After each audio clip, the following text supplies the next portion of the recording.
de jóvenes y yo, que no soy tan joven ya, profesionales, estudiantes, que nos juntamos básicamente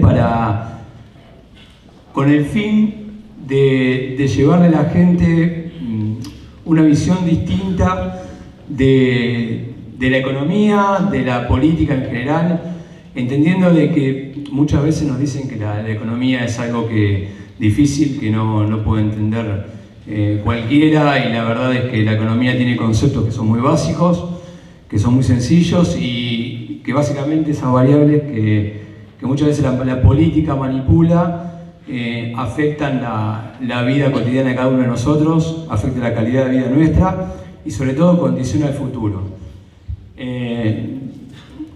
Todo esto lo hacemos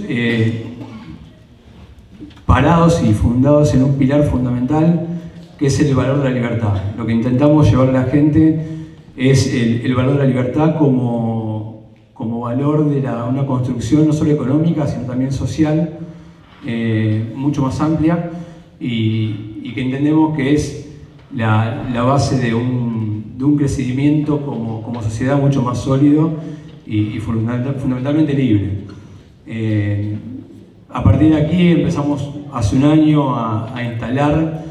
En Cañada de Gómez hay mucha gente de afuera que nos acompaña, que realmente se ha ido de muy lejos, no para escucharme a mí, sino para escucharlo a Javier.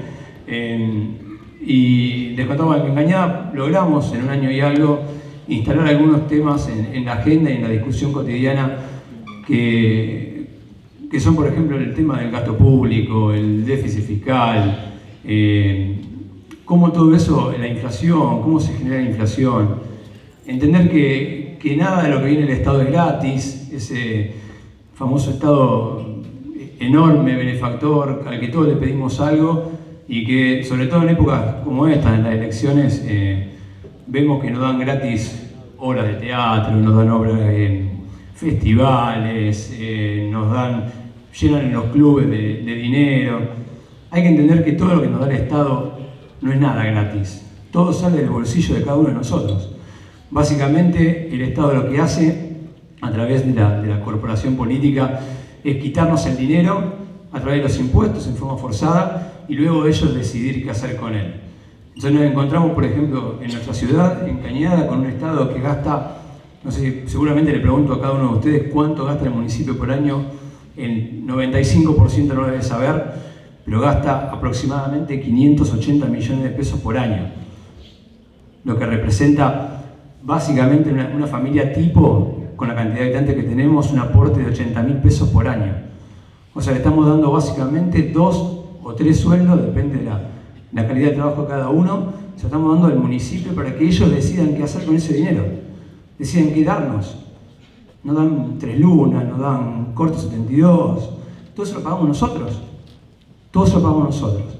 Tenemos un Senado que nos cuesta 39 millones de pesos por año, que debería estar legislando y en realidad está repartiendo dinero a diestra y siniestra por donde cree necesario repartir. Y cuento una pequeña anécdota en este caso de una charla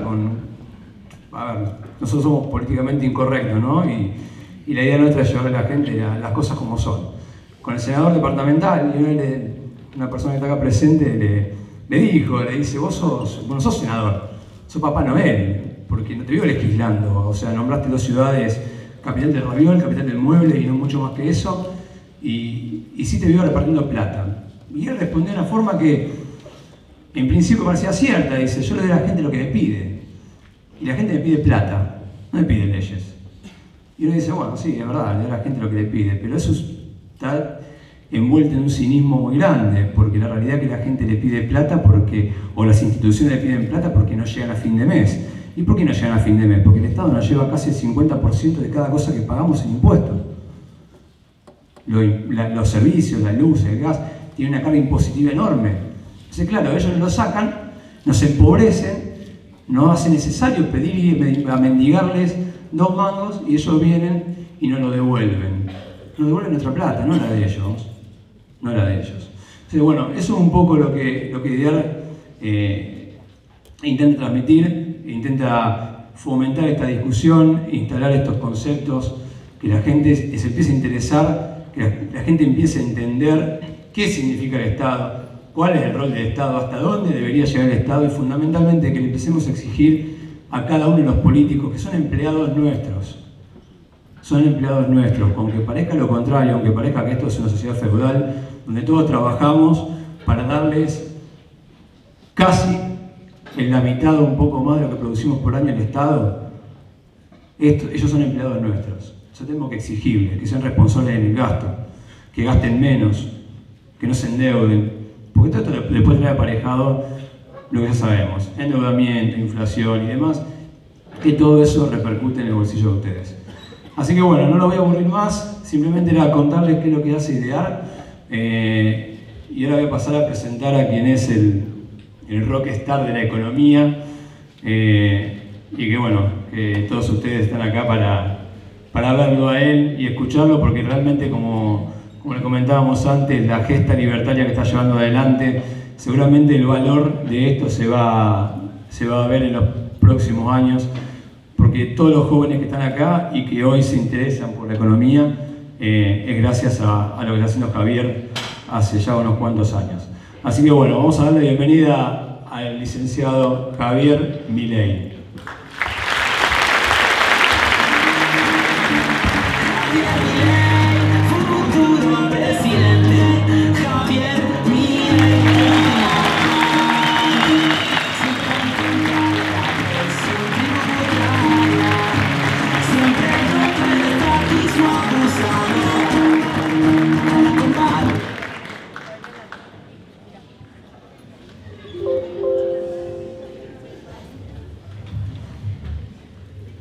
Bueno, en primer lugar, gracias por esta invitación.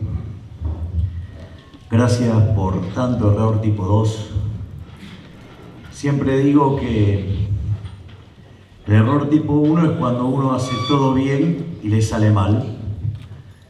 El error tipo 2 es hacer todo mal y que le salga bien. En general, los economistas no son personas populares, no se encuentran frente a estas situaciones. Además, si uno es economista matemático es todavía menos popular. Si es especialista de crecimiento en una sociedad enferma de keynesianismo y de corto plazo, menos todavía. Y para colmo de males, soy liberal en un país de zurdos. Así que en primer lugar, muchísimas gracias por regalar esto, digamos, a mis ojos, porque la verdad que es un placer. Gracias a todos.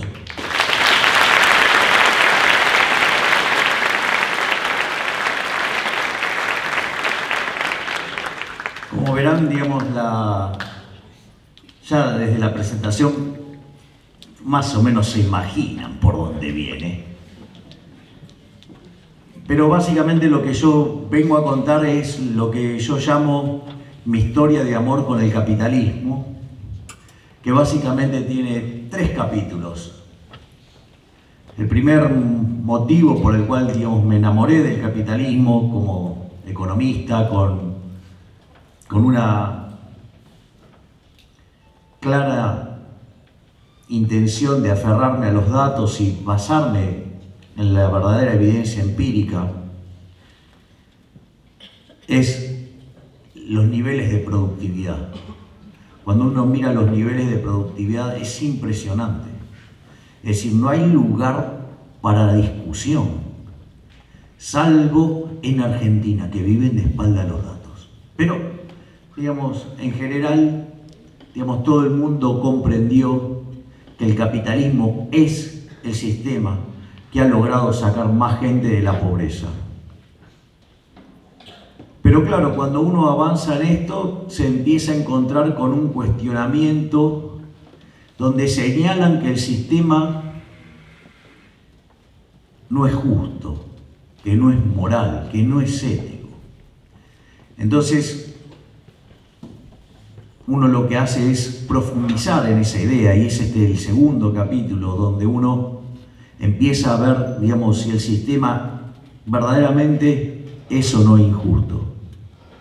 Y lo interesante es que cuando uno se pone a mirar esto, justamente el sistema, si hay algo que lo caracteriza, es que es ética y moralmente superior a cualquiera de las soluciones colectivistas.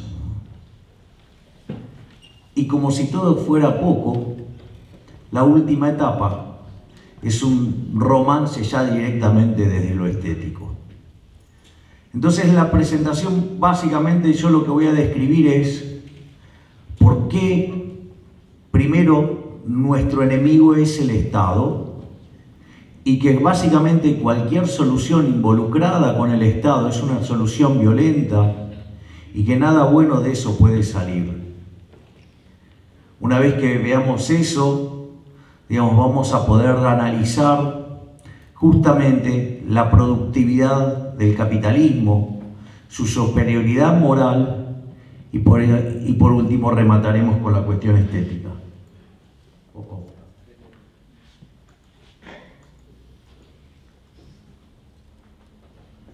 A ver.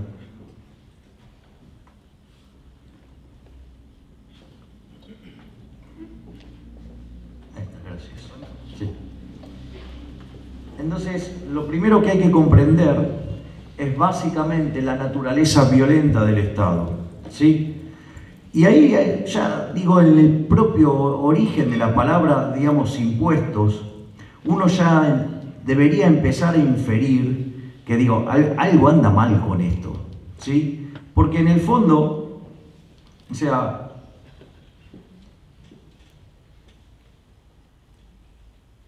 digo, impuestos. Es decir, eso va contra la voluntad. De hecho, el origen de la palabra, que está relacionado también con la coacción, era básicamente la carga que le imponía un imperio al otro cuando lo había dominado. En el fondo, los impuestos son una forma de esclavitud.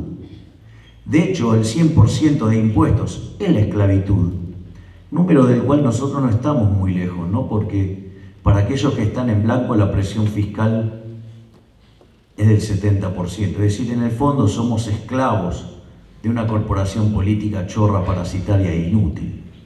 Entonces, lo primero que tenemos que entender es que los impuestos son un robo. Siempre este tipo de cosas es mejor verlas con algún ejemplo. Entonces, por ejemplo, yo cuento una situación, supongan que ustedes están en su casa y viene un vecino y le dice, che, dame la mitad de tus ingresos. Entonces, lo primero que le van a decir, tómatela.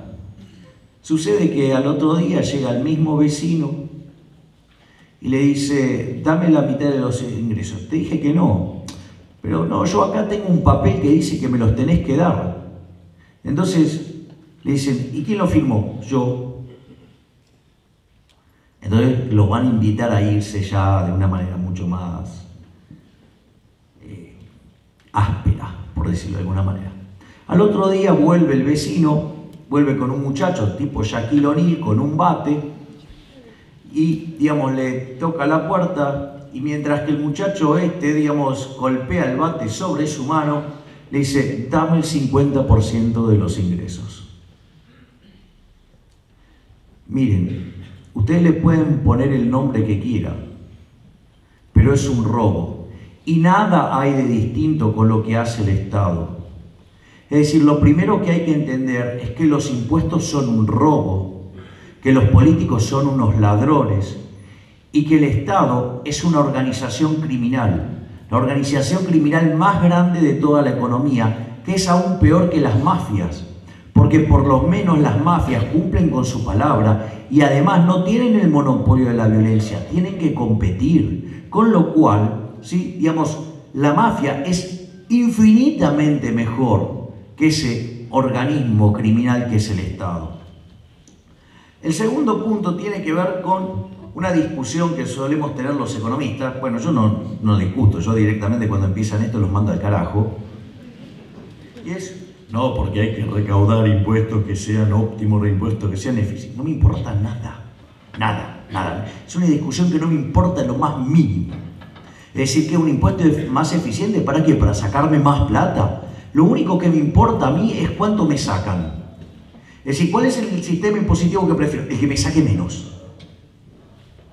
Entonces, Digamos, toda esa discusión, no, porque este impuesto es más eficiente que esto, es más que el otro. Ok, entonces le pongo a todos el mismo impuesto sobre el ingreso. ¿Sí? Ah, muy eficiente, 100%. Vamos. Entonces, lo que verdaderamente cuenta es cuánto se llevan. Y recuerden siempre que la verdadera presión fiscal no es todo lo que se recauda, al margen de que deberían corregir por, digamos, la economía que está en blanco, para ver, digamos, el verdadero número, sino que lo que cuenta es el gasto público. ¿Por qué? Porque si ustedes no lo financian con impuestos presentes, lo financiarán con impuestos futuros, llámese deuda, o lo financiarán básicamente con impuesto inflacionario, es decir, cuando le dan rosca a la maquinita. Entonces, eso es lo que verdaderamente importa.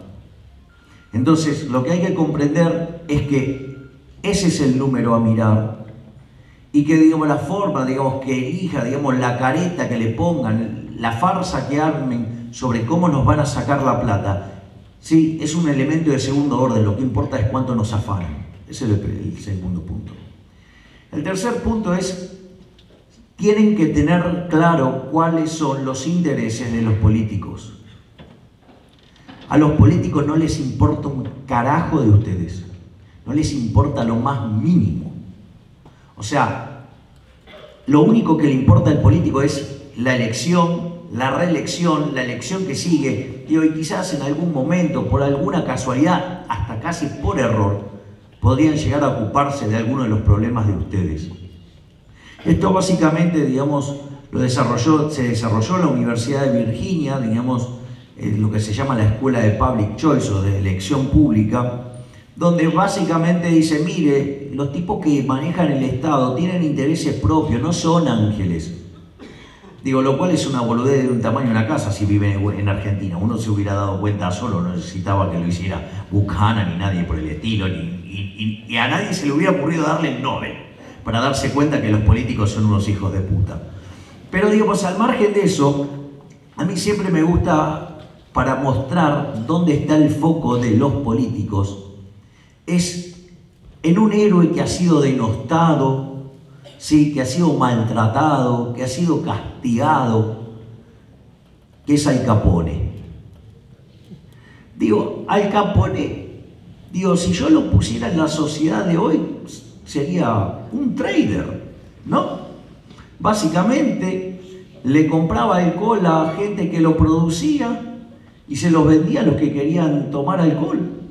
O sea, en el fondo, nada que resulte raro. Lo que pasa es que, claro, ¿cuál fue el problema? Que a un hijo de puta desde la poltrona se le cantó las pelotas de decir: ahora ley seca, nadie va a tomar alcohol. ¿Por qué? Porque se le cantó a él. Entonces, digamos, ¿qué hicieron? Hicieron valer el monopolio de la violencia. Es interesante, ¿no? Porque en el fondo, digamos, los políticos siempre viven despotricando contra los monopolios, le echan la culpa de todo, y ellos tienen el monopolio de la violencia, ellos tienen el monopolio de la emisión monetaria, o sea, todas cosas que obviamente funcionan para el culo, ¿no? Y que nos cagan la vida todo el tiempo, pero sobre todo en Argentina. Entonces, fíjense qué interesante, porque claro, a la luz de eso, había un pelotudo llamado Elios Ness que lo perseguía por todos lados a estos tipos. Y estos tipos eran unos verdaderos héroes, porque cuando apareció la ley seca, los que querían producir no podían producir, y los que querían tomar no podían tomar. Entonces, ¿qué hizo nuestro héroe Al Capone? Le compraba alcohol a los productores y se lo llevaba a los que querían tomar alcohol. Es decir, era un benefactor social, estaba uniendo las puntas del mercado. Claro, pero como lo tenía el pelotudo de Elios Ness persiguiéndolo, y bueno, la actividad era riesgosa. Entonces, claro, como una actividad riesgosa, ¿qué pasa? Genera retornos extraordinarios.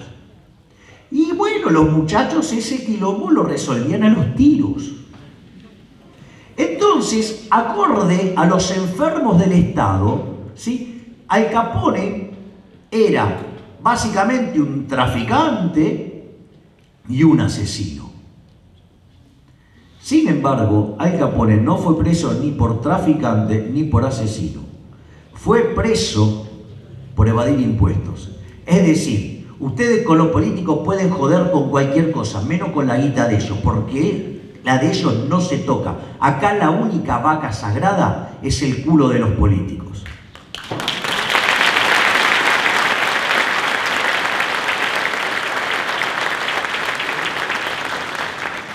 El segundo punto respecto a la intervención del Estado, la naturaleza del Estado, es que cada vez que hace algo, hace daño.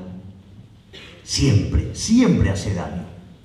Y básicamente se generan daños directos y daños indirectos.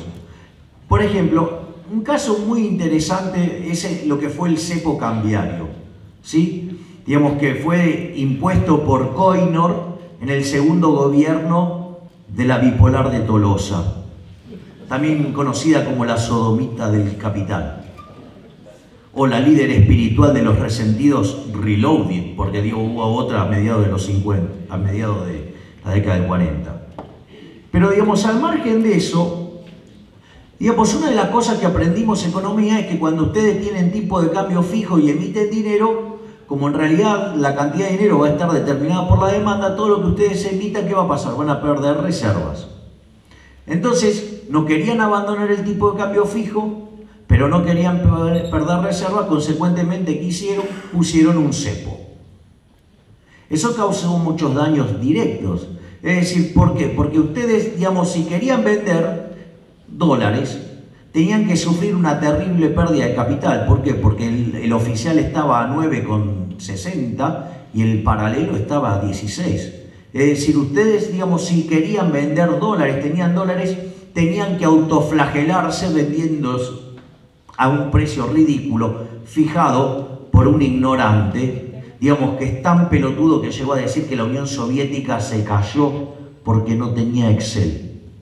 Como si los rusos hubieran tenido malos matemáticos, pedazo de pelotudo, defendés el modelo soviético y no sabés que, digamos, son los primeros que llegaron al espacio. Entonces que no podían invertir una matriz insumo-producto, nada, o sea, pero digo, me estás jodiendo. O sea, verdaderamente un tipo muy ignorante en ese aspecto al menos. Entonces, ¿qué es lo que pasa? Obviamente que aquellos que estaban dispuestos a vender, pero obviamente no regalar sus bienes, entonces claramente ¿qué pasó? Corrían, sacaban los dólares, o sea, los escupían a cuenta gota. Y por el otro lado, como el precio, digamos, estaba debajo del equilibrio, claro, había una cola enorme. Y esto lo resolvieron también por un método violento que era el cepo. Un control de cantidades. Eso sí, digo, el hijo de la presidente sí conseguía dólares, o sea, es más, hasta ese prodigio humano que logró generar 5 palos verdes y tenerlo en una caja de seguridad sin laburar nunca también. Entonces, claramente ustedes ahí tenían lo que se llama un exceso de demanda. Un exceso de demanda de divisas. La contracara era un exceso de oferta en toda la economía.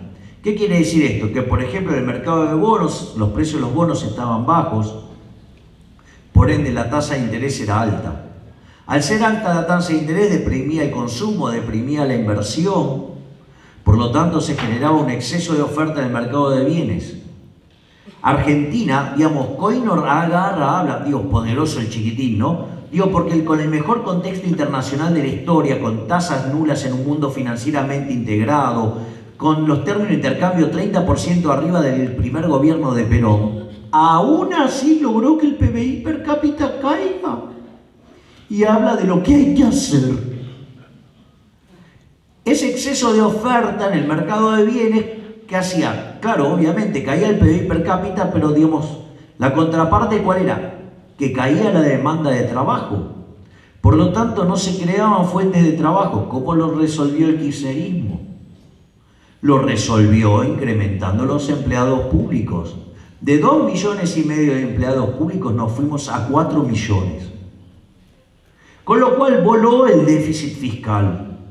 Al volar el déficit fiscal se financiaba ¿con qué? Con emisión monetaria. Eso generaba un exceso de oferta de dinero que se traducía, digamos, en inflación, que básicamente estaba contenida básicamente por el cepo, por los controles de precios, o sea, todo un sistema represivo que se retroalimentaba. Es más, Eso generó un problema que se llama sobrante monetario. Eso pasó 2 veces en Argentina, de la misma magnitud, o sea, 5 puntos del PBI. Pasó en el 59 y pasó en el 75. En los 2 casos, cuando se abrieron los cepos, la inflación se multiplicó por 6. En el primer caso pasó de 20 a 120, en el segundo caso pasó de 30 a 180. La emisión monetaria, cuando se fue el kirchnerismo, estaba en torno al 47% y la bomba de los futuros lo hubiera llevado al 85%. Multipliquen por 6, le da un número más que 500%. Y el pelotudo platico dijo, no, ese problema de maniobra ya no existe. Claro, entonces salió Sturzenegger como un bombero a colocarle VAX. Todo el mundo lo puteaba. En realidad lo que hizo fue evitar una hiperinflación. Es más, cuando el gobierno pidió, digamos, el voto en las elecciones de medio término para hacer las reformas institucionales, avanzar en la calidad institucional, ¿qué hizo el pelotudo de Marcos Peña? Avanzó sobre la independencia del Banco Central y terminó echando al mejor funcionario que tenía. Es decir, cada vez que tuvo un funcionario bueno lo echó. Digamos, ya lo había echado a Melconian porque no quería darle rosca desde el Banco Nación para poner al impresentable de González Fraga. Eso se tradujo en 8 puntos de inflación adicionales, con lo cual se podría haber cumplido la meta. Y después lo echó a Sturzenegger. Ese famoso 28D, cuando avanzó sobre el Banco Central, la economía se venía expandiendo el 4,5, terminó 2,5 abajo. O sea, un virulo de 7 puntos. La inflación, digamos, mayorista que venía del 12 terminó en el 75. La minorista que venía del 18 terminó en el 48. El tipo de cambio saltó 120%. La tasa de interés que quería llevarla para abajo, que estaba en 27, terminó en 60. Además, aumentó el desempleo, cayó el salario real, aumentaron los pobres y los indigentes. Y todavía el pelotudo ese sigue ahí. Después tenemos, entonces, una vez que comprendemos que los impuestos son un robo, que el Estado con su intervención lo único que hace es daño, está claro que la única política verdadera que existe es reconocer que el Estado es nuestro enemigo, que es una suerte de pedófilo en el jardín de infantes y que tiene que ser llevado a la mínima expresión, donde el cero es parte de la solución. Y ahí justamente, digamos, viene el rol de los libertarios. Porque somos solamente los libertarios los que nos plantamos frente a los políticos, les dejamos en claro que son unos parásitos, que son unos inútiles, ¿sí? Que son una suerte de sociópatas que nos quieren hacer creer que somos unos débiles, unos incapaces, unos inválidos en todos los aspectos de la vida y que no podemos vivir sin ello, cuando en realidad es al revés. Por eso muchas veces yo propongo la rebelión de Atlas. Separemos el país en dos. Digamos, si quieren es más, dejamos el lado más rico del país para los políticos, para los sindicalistas, para toda esta manga de mierda chupasangre, y todos los más productivos nos vamos del otro lado. Aún cuando le dejemos vaca muerta, aún cuando le dejemos la pampa húmeda, aún cuando le dejemos lo mejor de todo, se van a hundir como ratas, porque no sirven para nada. Y nosotros vamos a hacer un paraíso a donde nos vayamos. Entonces, digamos, como somos los únicos que hacemos esto, no casualmente los periodos electorales a nosotros no se nos escucha. Es decir, por ejemplo, dicen, no, la izquierda se opone, las pelotas se opone a la izquierda. A ninguna de la izquierda está diciendo, no, achiquemos el Estado. No, no, no, no. Con esa no se jode. ¿No? Digamos, del Caño putea contra el sistema, todo, pero va y compra dólares y tiene un Camaro.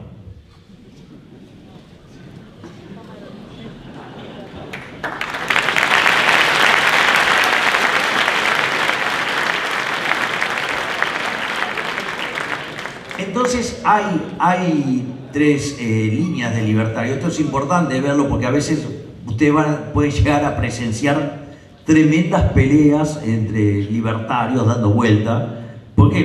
Porque hay 3 familias. Por un lado están lo que se llaman los libertarios clásicos. En esa línea ustedes podrían encontrar a Adam Smith, podrían encontrar a Milton Friedman, a Hayek. Es decir, son liberales, creen en el mercado, pero aceptan cierta intervención del Estado. Por ejemplo, digamos, regular monopolios. Algunos toleran que exista el Banco Central. Por ejemplo, brindar un servicio de salud, brindar un servicio de educación. O sea, toleran algún tipo de intervención de esas características. Desde mi punto de vista, si bien Hayek está colocado acá, para mí es injusto lo que hacen con Hayek. Básicamente porque Hayek escribió un libro que se llama Los Fundamentos de la Libertad, que en realidad son 3 libros. Los 2 primeros son hermosos, o sea, es casi anarquista. Pero claro, o sea, después hace un acto de pragmatismo y dice, pero la gente quiere esto, la gente quiere esto y necesitamos un Estado. Entonces dice, ¿cómo resolvemos el problema para que haga el menor daño posible? Digo, el modelo funciona, se llama Inglaterra, así que tampoco digamos que salió tan mal. Por otro lado están los minarquistas, es decir, los que solamente aceptan el Estado para seguridad y justicia. Ahí ustedes lo tienen a Mises, tienen a Ayn Rand, tienen a Nozick, o sea, un conjunto de personas que el único lugar que le dan al Estado es seguridad y justicia. Y después están los que evolucionaron, los mejores, que son los anarcocapitalistas, es decir, aquellos que creen en el orden espontáneo. Digo, y lo cual tiene mucho sentido. Ahí ustedes se van a encontrar con Rothbard, con Hoppe, con Bloch, digamos, con Huerta del Soto, ¿sí? Porque el punto central señalan que hay una contradicción de inicio. Suponga que el caso de menos Estado, que es el minarquismo. Supuestamente el minarquismo está para cuidar los derechos de propiedad, o sea, el Estado para cuidar los derechos de propiedad. ¿Y con qué lo financio? Con impuestos. O sea, lo primero que hice fue entregar la propiedad. Hay una contradicción de inicio. Con lo cual, digo, a partir de esa contradicción es que se empieza a elaborar todo este tipo de cuestiones del anarcocapitalismo. Entonces,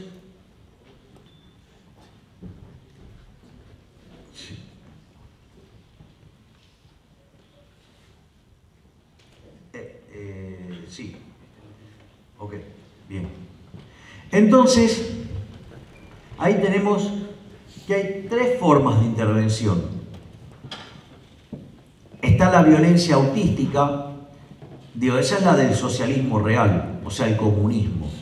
Básicamente, cuando hicieron la revolución en Rusia, entraron los bolches, ¿no? ¿Y cuál fue la cosa? Bueno, mire, o usted acepta la revolución o tiene 3 caminos para tomar.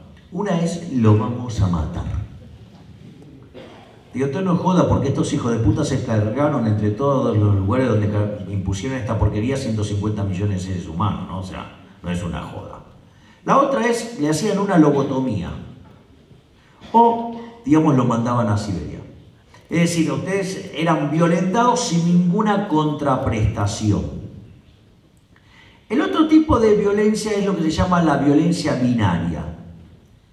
Es decir, que ustedes, ok, son afectados en su propiedad, pero supuestamente tienen una contraprestación.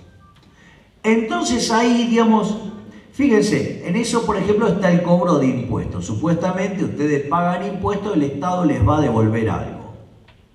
Lástima que tienen las manos tan porosas y se caen tantas cosas en el medio, pero bueno. Y justo se caen donde están ellos.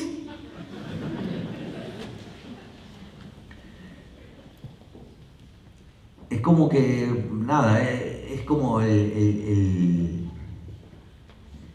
chiste del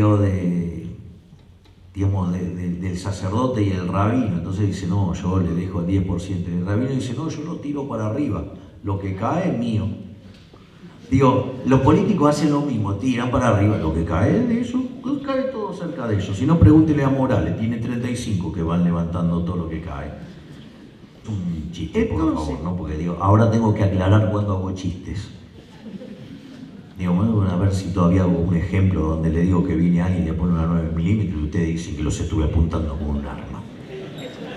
Y encima se les ocurre hacerme todos una demanda colectiva.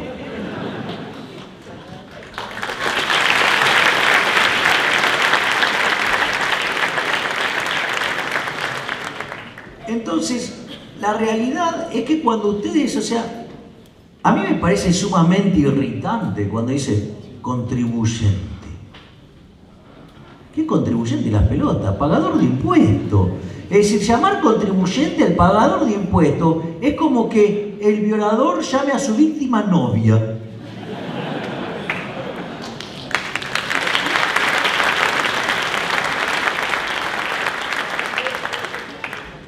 El segundo, digamos, forma violenta de intervención es el gasto público. O sea, el gasto público es violento.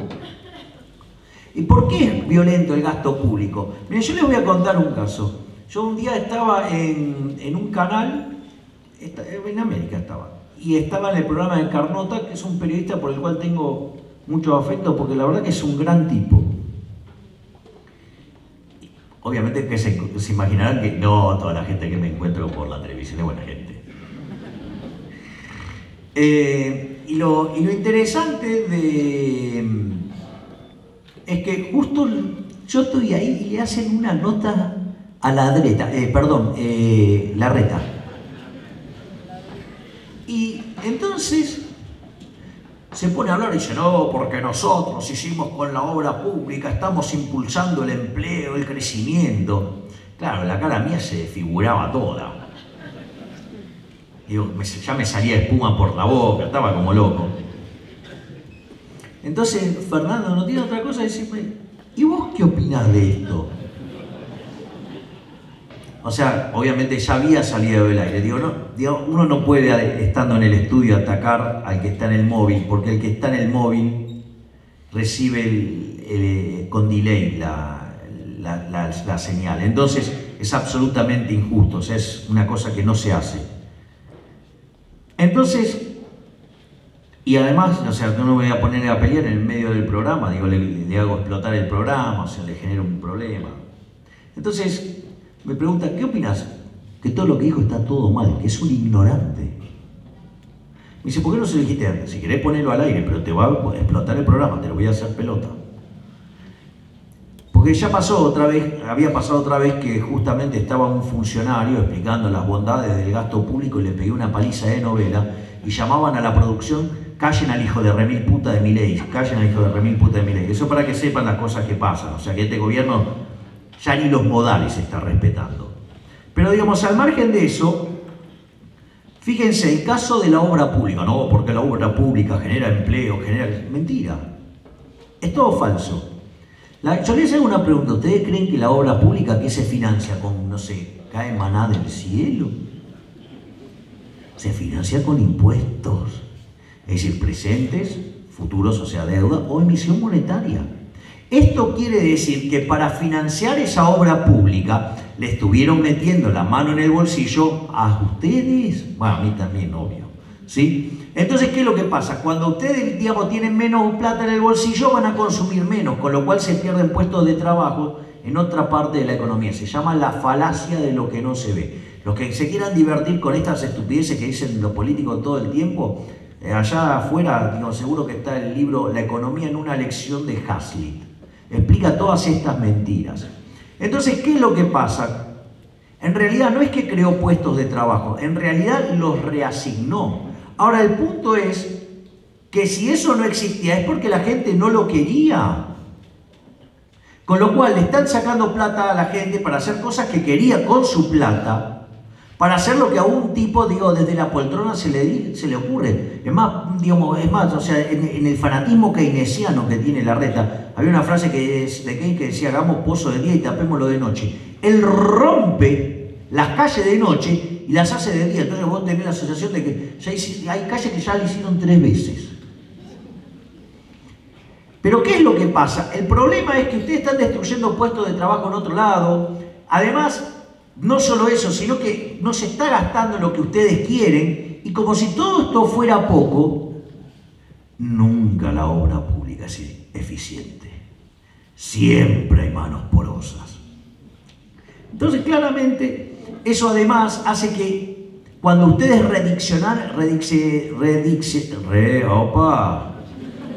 se nota que me levanté a las 4 de la mañana. Cuando reasignan el gasto, ¿sí? ¿Qué es lo que pasa? Cambian los precios relativos, cambia el consumo, cambia el ahorro, por ende, digamos, se determina con la inversión una tasa de interés nueva, básicamente se modifica la estructura de capital, o sea, genera un quilombo de novela en la economía, en que se traduce en menos crecimiento. Y cuanto más sector público tenga, más distorsiones van a tener, menos crecimiento va a haber y peor nos va a ir. Es decir, con lo cual, digamos, eso que él estaba festejando era un acto de un hijo de recontra remil puta. Pero, si ustedes creían que todas estas aberraciones tienen final, se equivocan. Ahora tenemos ley de góndola, una nueva genialidad. Es increíble porque la ignorancia de esta gente, ¿no? Digamos, lo ignorantes que son. Fíjense esto. Hay un libro que también está ahí afuera que se llama 4000 años de controles de precios y salarios. El subtítulo es ¿Cómo no combatir la inflación? Los controles de precios y salarios no funcionaron nunca. Desde el 2800 a.C., en la quinta dinastía de los egipcios, ya no funcionaron. Y de ahí para adelante, nunca. Es más, hay un país que lo intentó recurrentemente y siempre le salió mal. ¿Saben cómo se llama? Argentina. Es decir, entonces, el primer problema que tenemos es un problema de evidencia empírica. Pero claro, como diría la última obra de Hayek, la fatal arrogancia. Nada, las otras boludas no las sabían hacer. Es decir, los kirchneristas eran malos porque eran chorros y cuando vinieron estos pensando que eran rubios, ojos celestes, hablaban mejor inglés, se vestían mejor y eran unos conchetos bárbaros y básicamente teníamos un montón de amigos afuera, ¿sí? O sea, que eso iba a traer una lluvia de inversiones. Nadie invirtió un puto mango. Entonces, una vez planteada esta situación, ¿no? Entonces, ¿por qué lo hacen? Entonces, ahí hay otro problema. Hay ignorancia. A ver, vamos, o sea, yo no creo en los monopolios. O sea, hay un libro de Rothbard que se llama El hombre de la economía y el Estado. Hay un capítulo que se llama Monopolio y competencia. Entonces, digamos, cuando lean eso se van a dar cuenta que todos los análisis, todas las cosas que dicen los monopolios están mal. Porque básicamente lo que importa es si el monopolio es fruto de la intervención del Estado. Porque si ustedes tienen 10 empresas y esas 10 empresas se pelean por brindarle a ustedes un producto de mejor calidad o un mejor precio y una gana y se pone sobre todos, ese tipo es un héroe. No, acá lo quieren castigar. Sí, pero no solo eso, sino que además, si ustedes le dieran crédito a esa boludez del monopolio, salvo que sea un monopolio generado por el Estado, lo que tendrían es un diferencial de precios, sería el precio más alto de última. La inflación es la tasa de variación de los precios. Entonces, digamos, si se están ocupando del nivel, tienen un problema, está mal. O sea, y no se quedan con esa burrada, van por otra burrada que tiene que ver con la cadena de valor. Entonces dice, no, acá el problema es la cadena de valor. Yo ahora les voy a dar un ejemplo para que vean, digamos, que no hay un problema en la cadena de valor. Supongan que acá, digamos, fueron víctimas del pelotudo de la poltrona que generó la ley seca y Helios fue exitoso y se lo llevó puesto al Capone. Con lo cual, no hay alcohol. Levantaron la ley seca y digo, bueno, me voy a dedicar a hacer vino. Entonces me consigo la botella, me consigo la etiqueta, me consigo la uva, hago el vino, me consigo el corcho, todo. Y como estoy yo solo, digo, le cargo un bruto margen. Ahora les pido que sean ordenados, por favor, al momento de contestar. Supongamos que ahora esta es una sociedad de abstemios. ¿Alguien me puede decir qué puedo hacer con la botella? Acaba de subir el precio de la vaselina.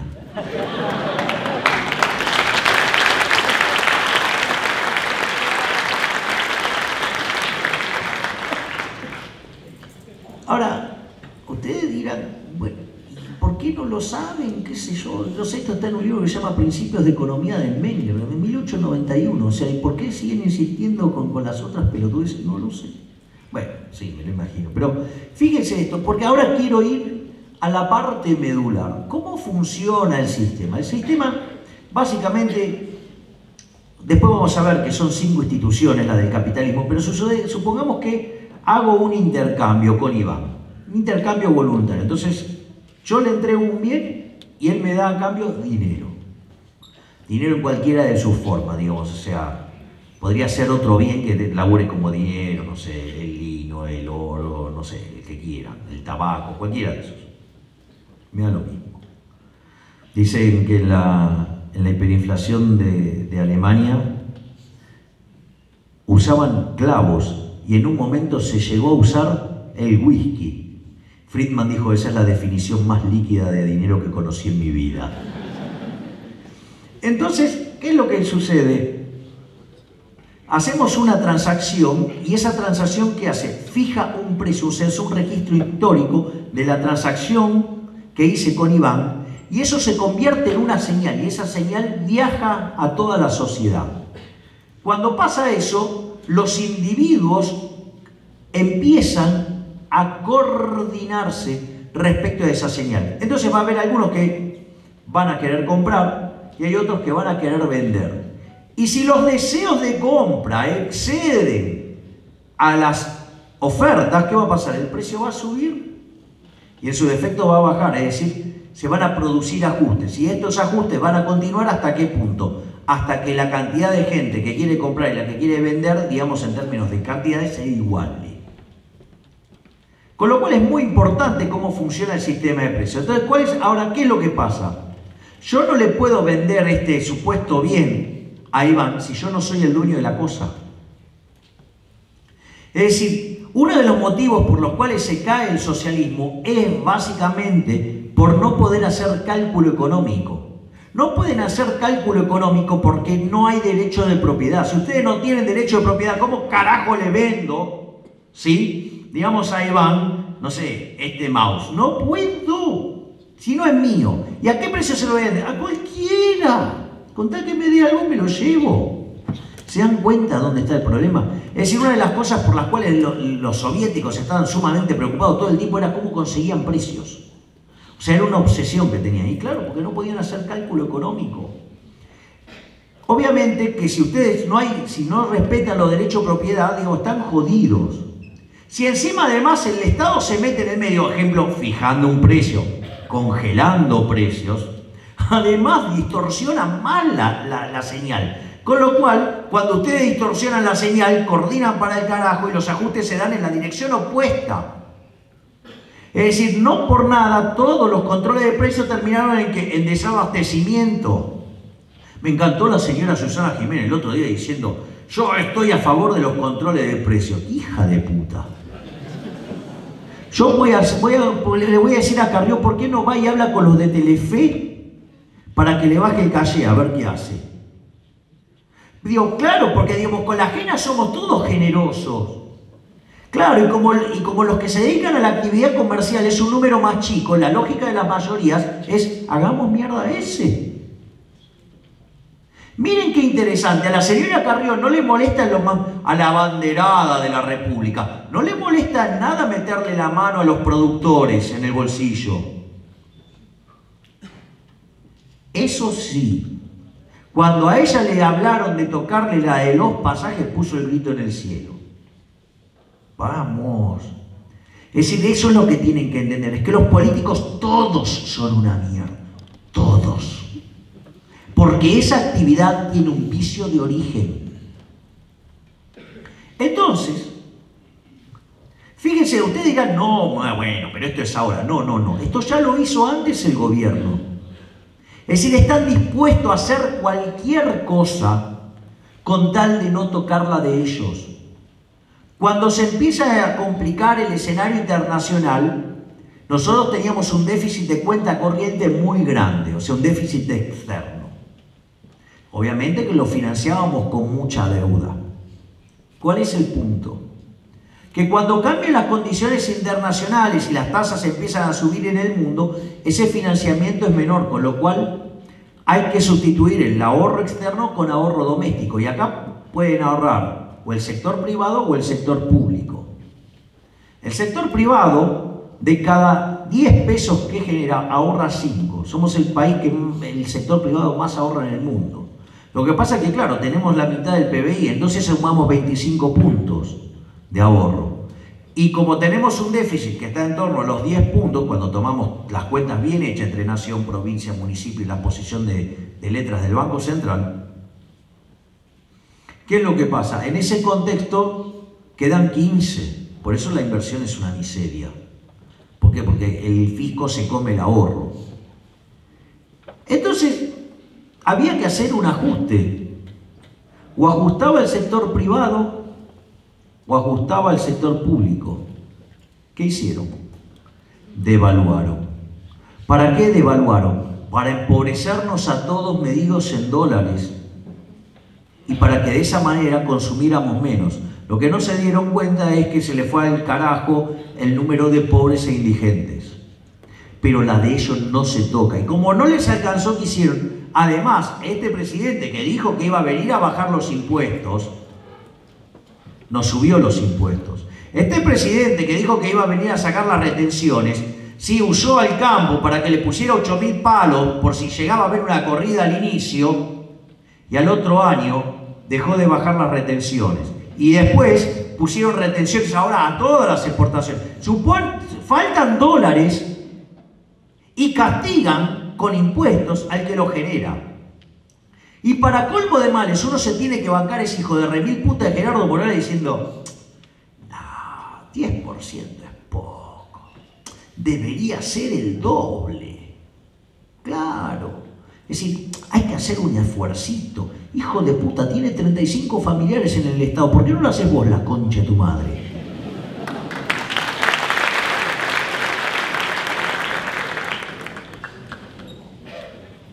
Pero lo peor de todo es que esto no queda acá, ¿no? O sea, sigue.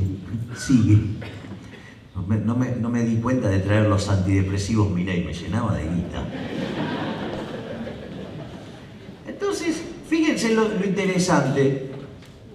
Siempre, digamos, estos zurdos, no, el problema es el otro, el problema, los kirchneristas eran chorros, el problema este es ineficiente, este es un idiota, no sabe ser. No, el problema no es ese.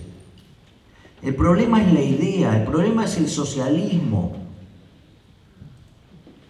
No es que el otro lo hace mal. Eso es el eje central del argumento de Hayek en La fatal arrogancia. El problema es la idea. Ustedes pueden traer a Gandhi o a la Madre Teresa de Calcuta, va a funcionar mal. Es más, usted puede decir, Milei, vos sos un exagerado. Puede ser que sea apasionado, pero no exagerado. Dios, me sale, aparte de lo bien que me siento acá, un teatro que se llama Verdi. O sea, estoy en la mía. Es decir,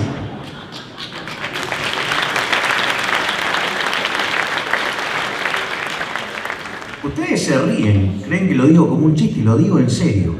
La primera ópera que yo escuché fue Nabucco. Todos saben, digamos, aquellos que tengan origen italiano, que el Va Pensiero durante mucho tiempo fue, digamos, considerado el himno italiano. No me voy a poner a hablar de ópera porque ahí sí que no termino más.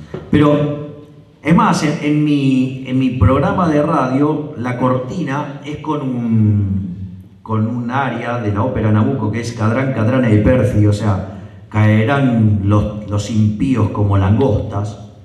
Y yo escucho eso y es como que veo a los políticos. Porque vieron, digamos, aquellos que vieron la ópera es cuando Nabucco vuelve en sí y dice, los que me cagaron los voy a hacer pelota. O sea, entonces yo me siento como Nabucco yendo a perseguir a políticos. De vuelta, es una metáfora. Entonces, ¿cuál es Pero estaría bueno ver cuando estos se creen que son Dios y les cae un rayo encima, estaría buenísimo. Bueno, listo. Entonces, no se rían, porque la señora, la bipolar de Tolosa, un día en el atril, dijo que le tenían que tener miedo a Dios y a ella. Es lo mismo que hizo Nabucco en la ópera y le cayó el rayo. Después de ahí no ganó nunca más una elección. Tómenlo como quiera.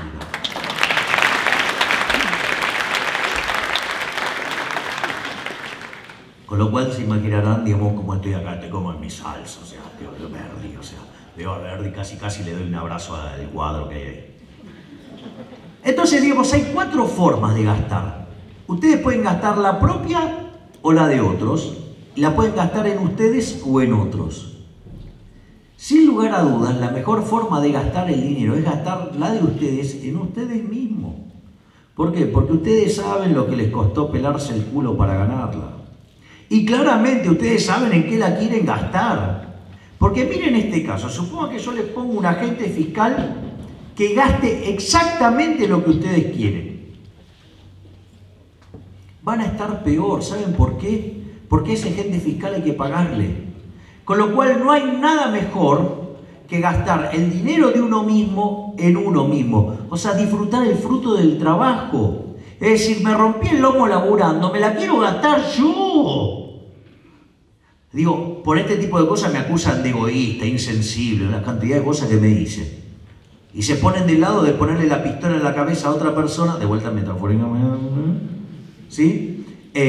Para hacer caridad con el bolsillo ajeno. Después hay otra forma de gastar, que es gastar la propia en otros. Cuando hacen regalo. Es decir, ¿qué van a hacer? Van a tratar de quedar bien con lo menos posible. O sea, minimizan el costo. Y obvio, si se pelearon el traste para ganarla, pero la va a disfrutar otro. Con lo cual van a minimizar el costo. Es más, si es muy importante el regalo, ojo que cuando la limosna es grande hasta el santo desconfía. Desaviso. No sea cosa que estén relevando información, digamos, que no querían que se entere. La tercera forma de gastar es gastar la de otros en uno mismo.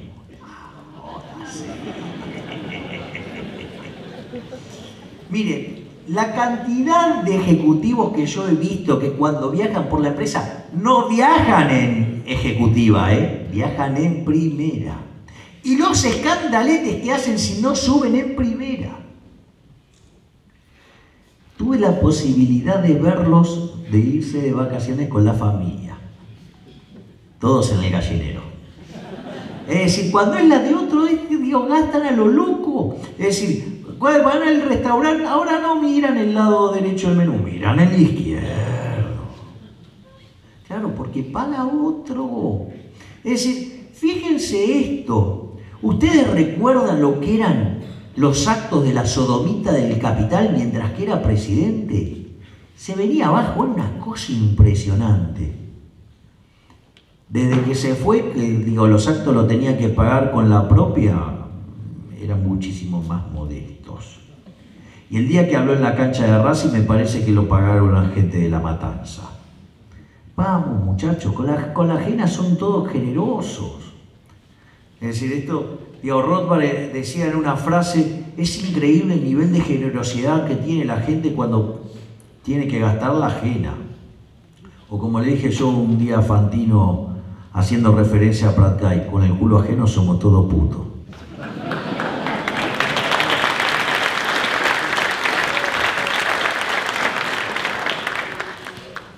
Entonces, ¿cuál es entonces la peor forma de gastar? Es gastar la de otros en otros. Eso que se llama estado del bienestar, se debería llamar estado del malestar, si nunca puede funcionar bien. No hay forma de que funcione bien.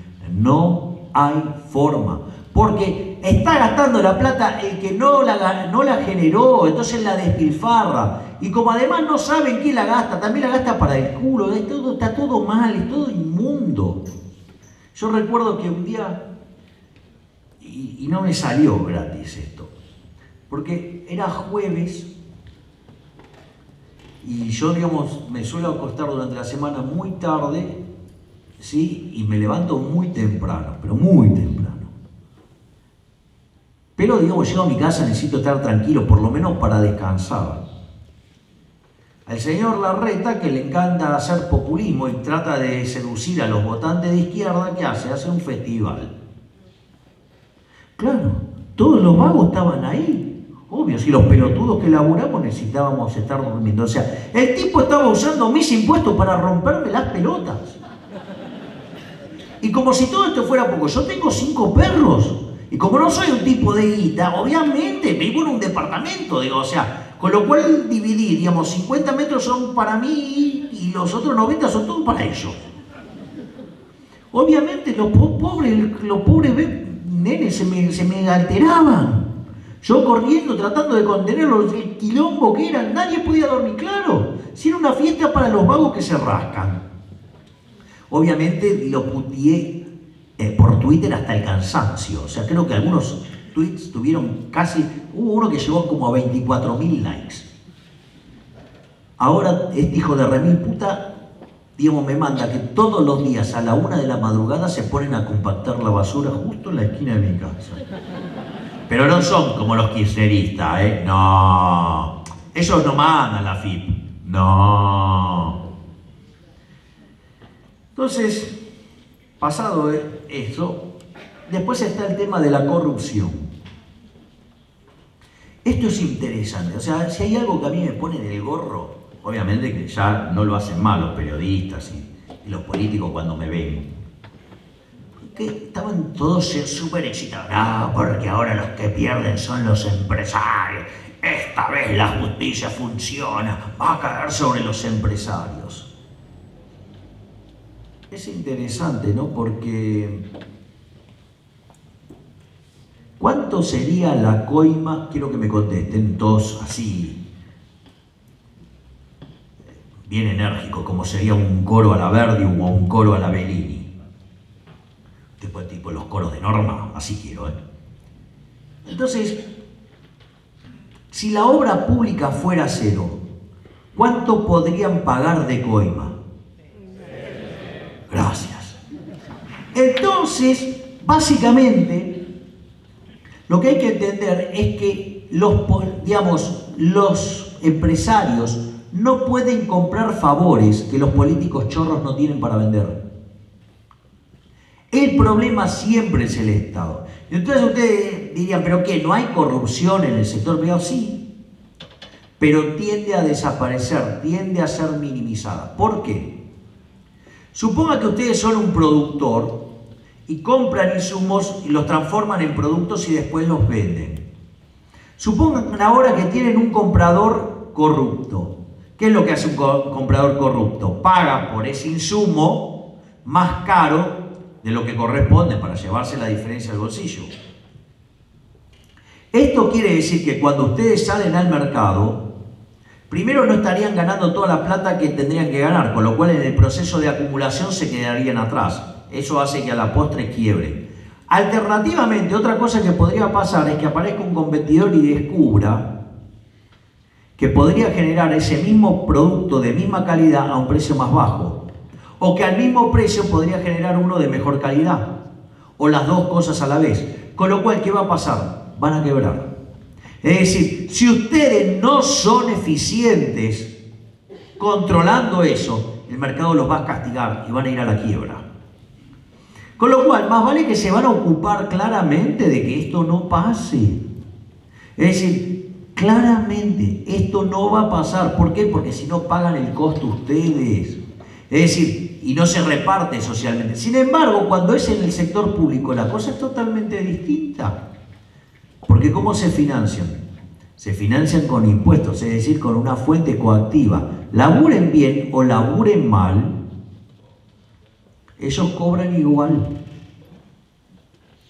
Entonces le van a decir, no, bueno, pero puede perder el gobierno. No, mentira. Son la casta política. Miren a Amadeo, digo, primero fue menemista, después fue dualdista, después fue masista, ahora de Cambiemos, o sea, Es un camaleón, todos se las rebuscan para caer parado, para seguir viviendo el Estado.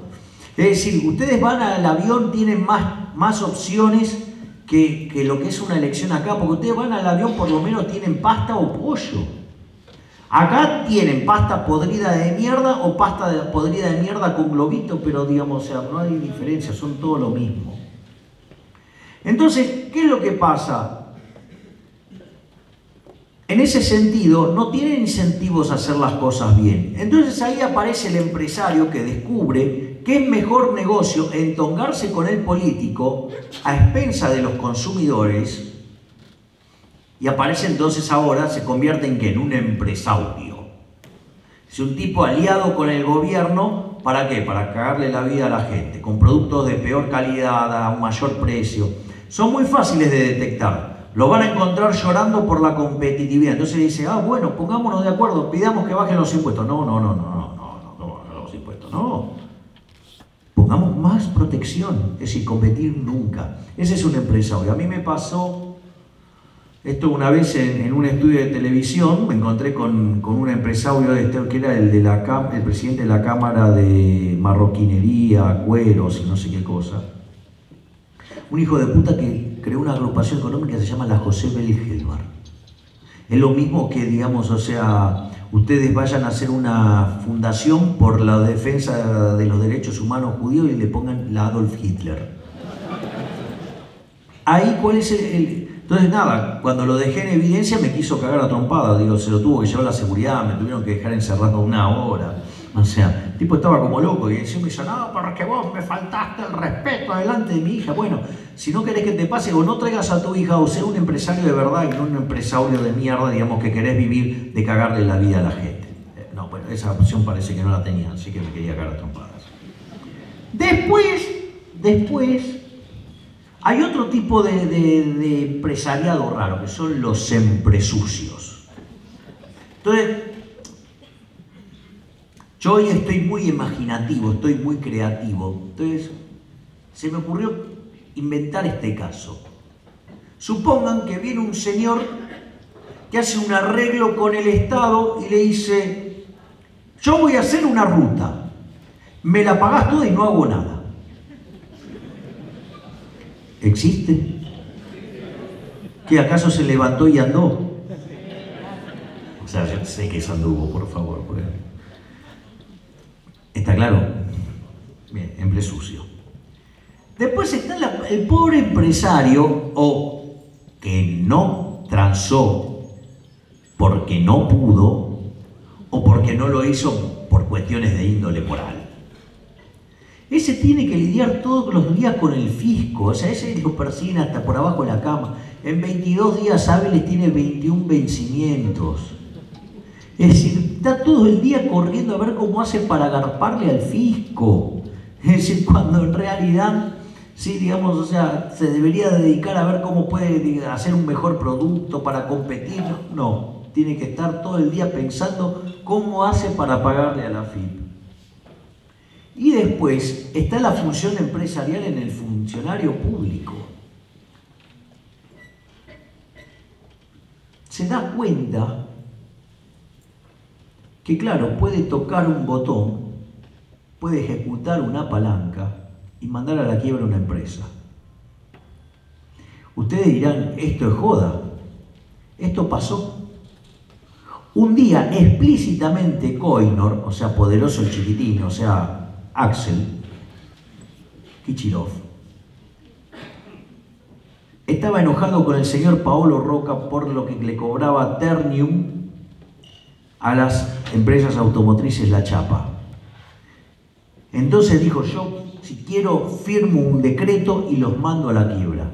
Muchachos, así no se puede trabajar.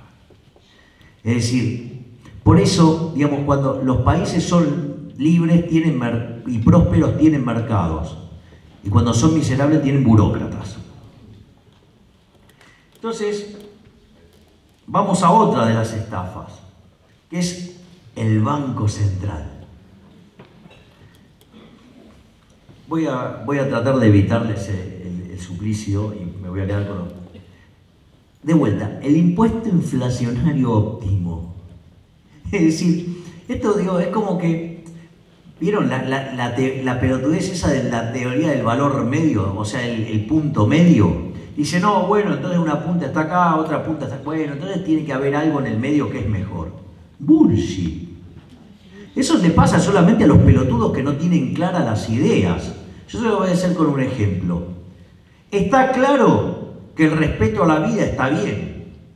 Está claro que el asesinato está mal. O sea, para un conjunto de pelotudos entonces la tortura está bárbara, es óptima. No, está mal, el impuesto está mal. Aparte es un impuesto no legislado, lo cual es peor. Igual, la verdad, por las mierdas esas que tenemos en el Congreso que supuestamente nos representan, tampoco hay que calentarse demasiado, ¿no? Porque, fíjense esto, hay algo que dice no taxation without representation, ¿no? La pregunta es, ¿alguno de ustedes estaría, cómo se ven en esta foto, de repente van, se levantan y dicen, mi jefe me paga mucho? La verdad, soy un hijo de puta, lo estoy cagando. Y entonces, frente a esa situación, toman aire, dicen, yo no merezco tener auto, yo no merezco todo esto. Se van, se toman el bond y todo, no tienen problema. Y van, piden reunirse con su jefe. Ese día el jefe lo recibe, tiene ganas de recibirlo. Le dice, jefe, bájenme el sueldo. ¿Qué les parece la situación? Es una pelotudez del tamaño de una casa. Ahora se supone que las mierdas esas llamadas diputados nos representan. Yo no los veo nunca que se oponen a subirnos los impuestos. Entonces, ¿a quién representan? Está claro, no sé si se dan cuenta, pero estamos frente a un Estado fallido. Estos tipos lo único que les importa allí es robarnos. Y obviamente, después están los senadores, que son cómplices de los gobernadores. O sea, esto es una runfla, todo en contra de los que producimos. Entonces, y para colmo de males, la inflación es un impuesto no legislado. Y es más, es peor todavía, porque en general, digamos, mis colegas hablan del impuesto inflacionario. Entonces la pregunta es, si la inflación fuera cero, entonces no hay impuesto inflacionario. Y eso es mentira. Si ustedes dejaran constante la cantidad de dinero y la economía crece, habría deflación. Eso en Argentina pasó durante la convertibilidad. Por ejemplo, en el año 97, la economía creció mucho y, digamos, como la cantidad de dinero no acompañó, digamos, eso se tradujo en deflación. No le pasó nada a la economía, ¿eh? Es decir, hasta se hizo más competitiva naturalmente, todo. Es más, si el Banco Central emite en ese contexto para que no haya inflación, justamente los está afanando, se llama señoriaje. ¿Por qué? Porque si no emitiera, como los precios caerían, consecuentemente, ustedes tendrían una ganancia de capital, sus pesos valdrían más, y además, digamos, toda la sociedad se vería beneficiada con eso. Con lo cual, lo que hay que entender es que la emisión monetaria es una falsificación, es un robo, es un impuesto no legislado, ¿sí? Y además genera unos despioles de novela, genera mucho daño. Si no, sin ir más lejos, miren la historia argentina. Porque aparte, digo, lo que hay que tener claro es que el Banco Central siempre funciona, nada mal, porque si emite, genera boom de créditos, o sea, genera mala asignación de recursos, redistribución del ingreso, es un despiole de novela. Obviamente que si hace lo opuesto, digamos, también va a generar despelotes. Entonces, digo, ¿qué es lo mejor que podría hacer? Nada. Y si no va a hacer nada, ¿para qué voy a querer mantenerlo? No me sirve para nada. O sea, no tendría razón de ser.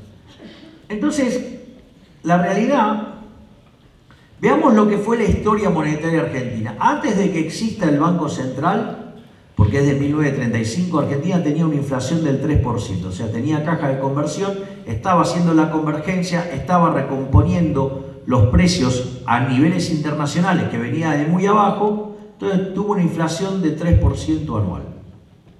4,7 fue la del mes pasado, digo, para que más o menos se den un orden de magnitudes. No solo eso, sino que además, después creamos el Banco Central. Y en los primeros 10 años del Banco Central, que era mixto, la inflación saltó el 6%. Pero sí, en 1946 Él nos trajo el Banco Central Nacional y Popular. Nos prometió el camino hacia el cielo. Sí, claro, no aclaró que era todo de papel moneda. En ese contexto, hasta 1991, cuando repudiamos la moneda, la inflación promedio fue 225%, le quitamos 13,0 a la moneda, destrozamos 5 signos monetarios y tuvimos 2 hiperinflaciones sin guerra. Encima me tengo que bancar gente que me diga que es una locura tener que volar por los aires el Banco Central. Es decir, la locura no es no tener Banco Central. Con estos políticos de mierda, la locura es tenerlo. Entonces, ahí vamos a lo que es la redistribución del ingreso, que obviamente como cometí un error de ortografía y me siento mal, la voy a pasar, voy a poner otra. Digo, pasó. Entonces, básicamente yo voy a presentarle dos sociedades. Entonces vamos a ver, digamos, de qué se trata eso de la redistribución del ingreso. Sucede que llego a España y hay un peticito, así debe ser más o menos, que juega al fútbol y la gasta, pero la deja así, la rompe, es un crack. Se llama Messi, que dicho sea de paso, acorde al trabajo, Messi es imposible, es el mejor jugador de toda la historia del fútbol. Pero eso es parte de otra discusión. Y no me vengan con que no ganó un mundial, porque si vamos a esa discusión, Pelé entonces fue el mejor.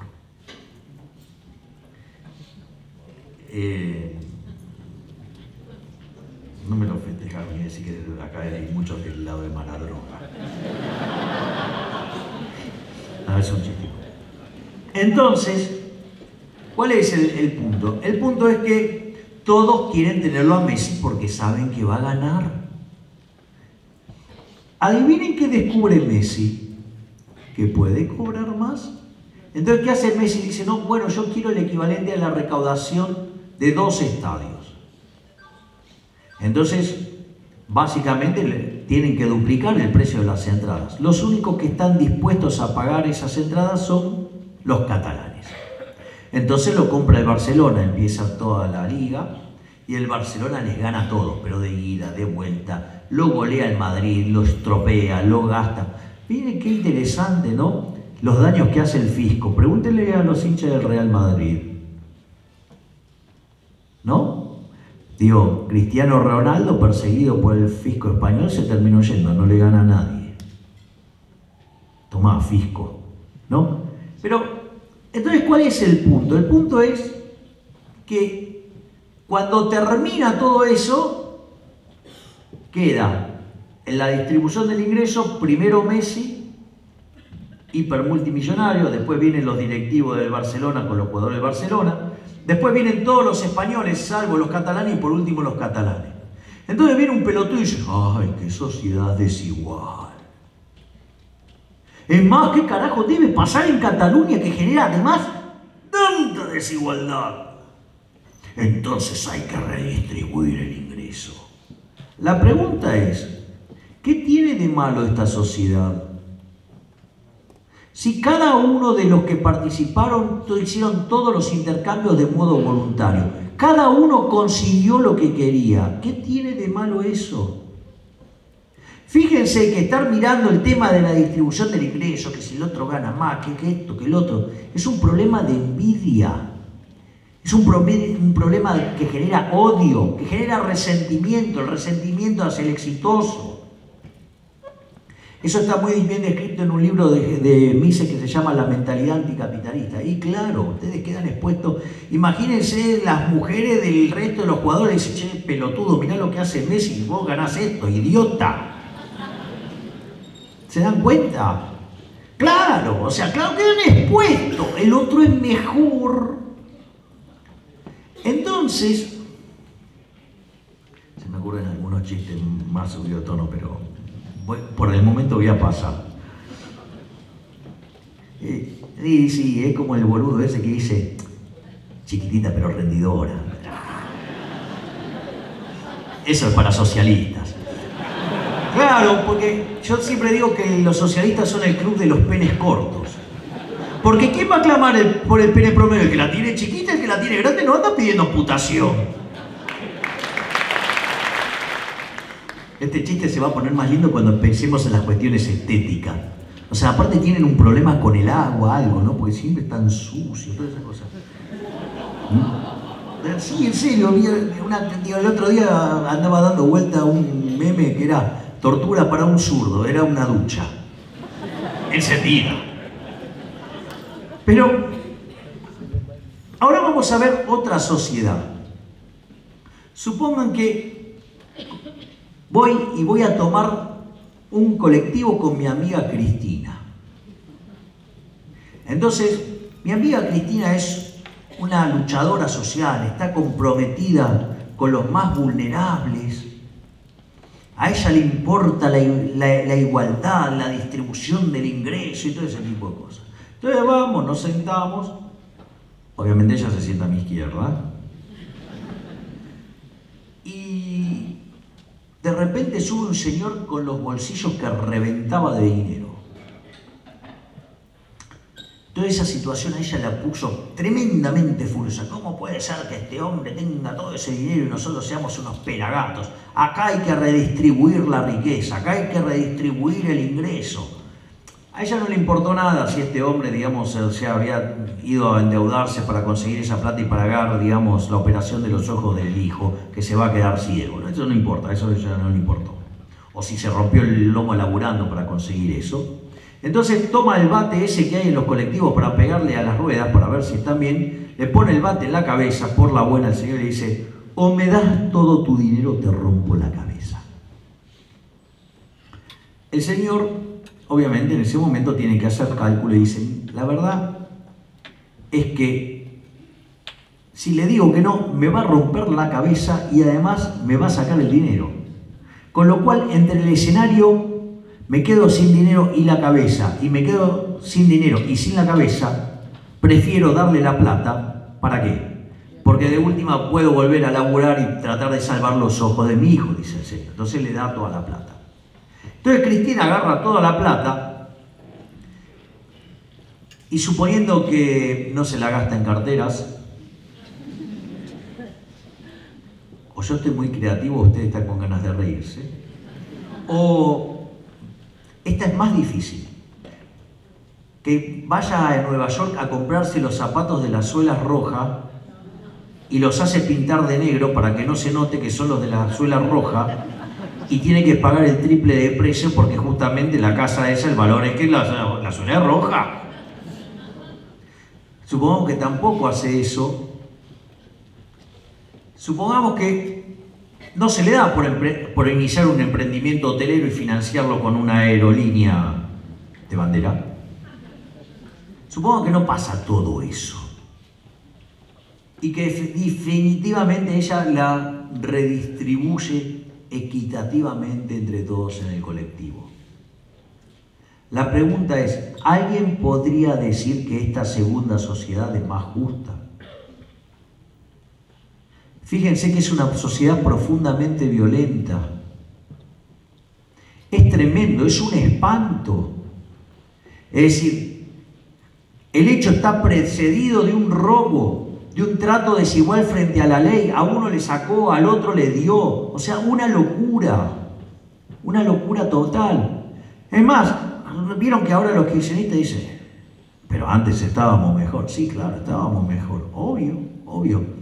Mire, supongan lo siguiente: supongan que ustedes tienen una casa, agarran, van y la hipotecan y se traen toda la guita. Y agarran esa guita y se van de paseo por todo el mundo, se la patinan, se van de joda, hacen un desastre. Sí, obviamente, se quedan sin laburo, nada. Pero llega un momento que se quedan sin plata. Entonces no le queda otra que volver con el culo entre las patas. Obviamente está el banco que ya les remató la casa, ahora no tienen, digamos, laburo, con lo cual quedan en la yeca. Claro, obviamente, antes estaban mejor, claro, se estaban comiendo el capital. Pero fíjense que eso no es tan grave. ¿Por qué? Porque en realidad ustedes estaban gastando la suya. De última, si cometieron un error y se equivocaron, jódanse por boludos. Es decir, se la quisieron patinar, se la patinaron, pero ustedes pagan el costo del error que cometieron. Entonces voy a volver a mi amigo Jack. No sé si alguien tuvo la oportunidad de verlo, pero es impresionante verlo. Yo lo vi jugando para los Lakers. Es una cosa. El pie es así. Y entonces, supongan lo siguiente, ustedes van al banco, ¿sí? Y sacan la plata, y cuando están dispuestos a hacer todo el jolgorio aparece la sodomita del capital con Jack y el bate, y entonces le sacan todo el dinero y lo reparten entre los vagos del barrio. Claro, los vagos del barrio estaban felices. ¿Ahora qué hacen? O sea, no solo que nos comimos el capital, sino que en realidad los que se comieron el capital no eran los dueños, con lo cual hubo un robo, hubo un trato desigual frente a la ley. Tiene una violencia tremenda eso. No sé si se perciben de lo violento que es la redistribución del ingreso. Entonces, ¿cuál es el problema? Hay varios problemas. El primero es que no es cierto eso que decía John Stuart Mill, que la producción es independiente de la distribución. No, cuando ustedes se ponen a joder con la distribución, o sea, ustedes no van a trabajar lo mismo si le pagan 0 o que se le pagan 100. Con lo cual afectan los incentivos. Al afectar a los incentivos terminan modificando el tamaño de la supuesta torta en caso de que existiera una torta. Es decir, si existiera una torta, están jodiendo con los incentivos, la torta cada vez va a ser más chica. Sigan jodiendo con la redistribución del ingreso, que ahí sí van a terminar todos teniendo lo mismo. O sea, nada, porque la torta va a ser 0. Ese es el primer punto. El segundo punto es, hay que entender que no hay tal cosa como una torta. Porque el mercado es un proceso de descubrimiento. O sea, por eso a mí me tienen podrido Piketty cuando dicen, no, porque en realidad la heredera de Peugeot. No entendiste nada, estúpido, nada, no entendiste nada. La heredera de Peugeot hace 3 modelos malos y va a la quiebra. El dueño del capital es dueño del capital porque lo decidió el consumidor cuando decidió comprar el bien. Si no le compra el bien, va a la quiebra y saben que se puede hacer un cucurucho con cada máquina y saben dónde lo pueden poner. Vamos por más vaselina. Entonces, digamos, ese es el eje central. Digamos, que es la hipótesis que tiene que ver con Hayek y con Kirchner, ¿no? Que es un proceso de descubrimiento. Ustedes hacen mal un producto, van a la quiebra y ¿cómo saben que va a ser exitoso? No saben que va a ser exitoso. Si lo supiera todo sería muy fácil. Entonces, en realidad, y después hay otras cosas, ¿no? Que tiene que ver con esto de los impuestos progresivos. Esto es también bien zurdo, ¿no? No, porque hay que cobrar impuestos progresivos. Eso es una aberración, porque implica tratar desigualmente frente a la ley y a la gente. Pero en realidad en el capitalismo solamente se puede ser exitoso vendiendo bienes de mejor calidad a un mejor precio. O sea, ustedes van a estar castigando un benefactor social, una sociedad que castiga a los que hacen el bien y premian a los vagos, y no va a terminar bien, va a terminar mal. Para colmo de males, ¿sí? El problema es que, a ver, yo siempre lo hago con este ejemplo, o sea, ustedes tienen una empresa que hace pozos, ¿sí? Ahora, si tienen una retroexcavadora pueden hacer un montón de pozos, pueden ganar un montón de plata, entonces pueden pagar un sueldo como la gente. Ahora, ¿qué pasa, sí? Si tendrían que hacer los pozos con una cucharita, y van a pagar una miseria, porque la productividad es inmunda. Ahora, una retroexcavadora cuesta 5 palos verdes. ¿Me quiere decir que el trabajador puede poner 5 palos verdes? ¿Se dan cuenta que el empresario es socio del trabajador y lo hace vivir de una manera mucho mejor pagándole salarios más altos? Entonces, todas estas boludeces, lo único que dicen, no, lo hacemos por en realidad sí, ¿para qué? Para aumentarlos. Estos progres de mierda aman tanto a los pobres que toman todas medidas que los multiplican. Entonces, ahí, ¿y eso qué es lo que genera? Genera pobreza. Entonces, lo que hay que comprender que detrás de esto, ¿sí? ¿Cuáles son entonces los valores del socialismo? Es el odio, la envidia, el resentimiento, el robo, la desigualdad frente a la ley, y como si todo esto fuera poco, es un sistema asesino que se cargó con la vida de 150 millones de seres humanos. Es decir, de eso se trata el socialismo. ¿Cuál es la idea alternativa? entonces? Digo, porque ya vimos todas las plagas y toda la mierda que nos trae el Estado. Es la libertad, es el modelo de la libertad económica. A veces me dicen, no, porque tu modelo es utópico, nunca se aplicó nada. No, error, sí, se aplicó. ¿Dónde? En Argentina. 1860, Argentina era un país de bárbaros. Puso en marcha el modelo de Alberdi en 1895, era el país más rico del mundo. Teníamos el PIB per cápita más alto del mundo. ¿Cómo que no se aplicó? Dice, no, bueno, pero vos usás teoría económica de hace 150 años. Hijo de puta, vos te basás en el solete de Marx, es más viejo todavía. Se hacen los modernos, hablan de Keynes, que en realidad usa cosas todavía más viejas que Marx. Es una suerte de, digamos, Keynes, una suerte de neomercantilista. Fíjense que aquellos países que son, digamos, más libres, tienen un PBI per cápita más alto. Pero claro, uno lo podría poner así, es como que, nada, está muy agregado, o sea, no se ve muy bien, ¿no? Entonces, fíjense esto, les voy a proponer otra filmina. Fíjense, aquellos países que son más libres crecen más que el doble que los países reprimidos. ¿Y eso en qué se traduce? Se traduce que el PBI per cápita es casi 8 veces más alto que el de los países reprimidos. Es decir, la diferencia es abismal, pero les pido que tomen conciencia del PBI per cápita de los países reprimidos, que es 5.471 de ingreso promedio. Esto es muy importante, ¿por qué? Porque la distribución del ingreso lleva un formato que se llama log normal o chi cuadrado, donde la moda, o sea, el valor que más se repite, es decir, la joroba, está por debajo de la media. Y el 75% de la población en general está debajo de ese número. Entonces, ¿por qué es importante? Porque miren lo que pasa con el decil más bajo en cada economía. Los que están en la economía libre están 11 veces mejor que lo que están los de la economía reprimida. Es más, los más pobres de las economías libres tienen un ingreso per cápita que es el doble que el que tiene el de la economía reprimida, con lo cual por lo menos está mejor que el 75% de la población del país reprimido. Es decir, o sea, ustedes estar en el decil más bajo, no sé, de Estados Unidos es vivir infinitamente mejor que estar en la, digamos, mierda de la isla cárcel de Cuba. Entonces, ¿cuál es el punto? El punto es, digo, ¿para quién es entonces un negocio esto? Dice, no, bueno, porque en realidad cuidamos de los pobres. 25 veces menos de pobres. ¿Sí? Y como si esto fuera poco, la gente vive más. Entonces digo, ¿para quién es el negocio? Si tienen alguna duda, el negocio es para los políticos.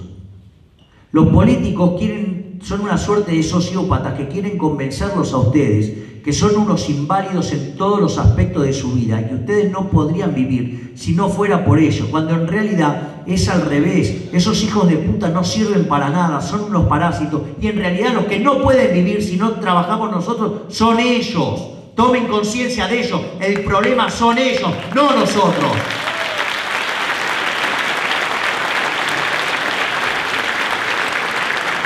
Como si todo esto fuera poco, además nos tenemos que bancar las mentiras de los zurdos de mierda. Digo, la mentira socialista. Dice, no, nunca hubo tanta pobreza como ahora.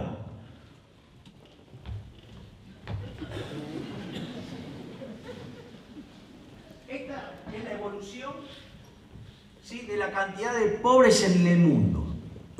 En 1810 vivían 1.000 millones de personas en el mundo. Y el 95% de la población vivía en condiciones de pobreza extrema, es decir, con menos de $1 diario. Después apareció el capitalismo.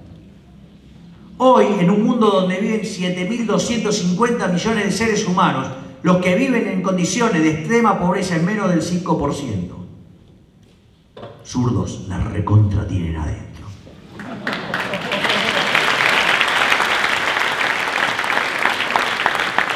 Vamos a la otra mentira. Nunca el mundo fue tan desigual como ahora.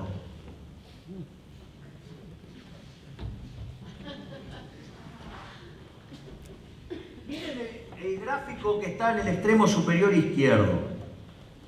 Conforme va pasando el tiempo, la joroba de la chi cuadrado, la log normal, ¿qué va pasando? Se va aplanando. Es decir, es más plana, digamos, en los 80 y es más plana en los 2000.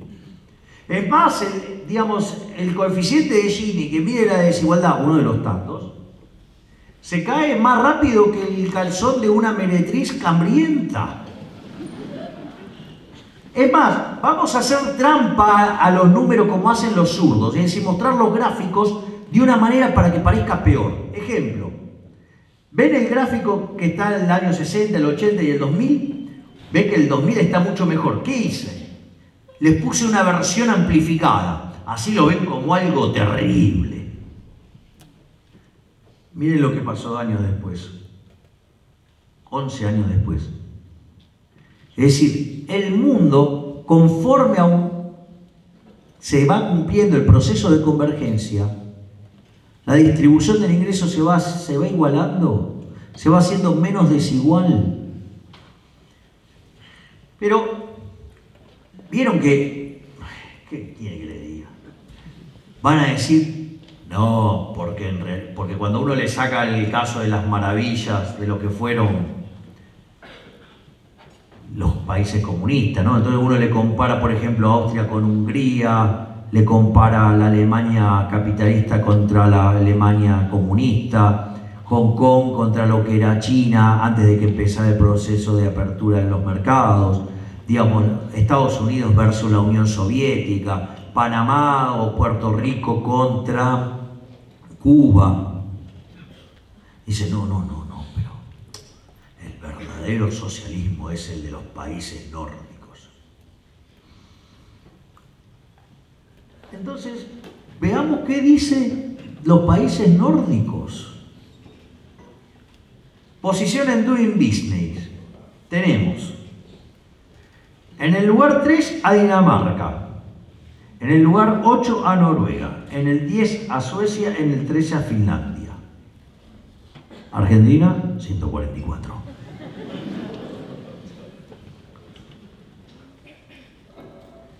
Libertad económica. Suiza, cuarto. Dinamarca, 12. Suecia, 15. Finlandia, 16. Noruega, 23. Argentina, 144. A ver, ¿vieron cuando dicen no? Porque en realidad los derechos de los trabajadores. Entonces, países sin indemnización ni salario mínimo. A ver a qué le huele. Noruega, Dinamarca, Suiza, Islandia, Finlandia, Suecia. ¿Se dan cuenta? Es más, miremos el índice de derechos de propiedad. Acá, ojo que intervienen menos países, Número 1 en respeto de los derechos de propiedad, Finlandia. Tercero, cuarto, Noruega. Sexto, Suecia. 12, Dinamarca. 20, Islandia. Antecola, Argentina. Entonces, basta con esa mentira. Entonces, después tienen otra mentira, que es el capitalismo está en crisis, el capitalismo se está cayendo.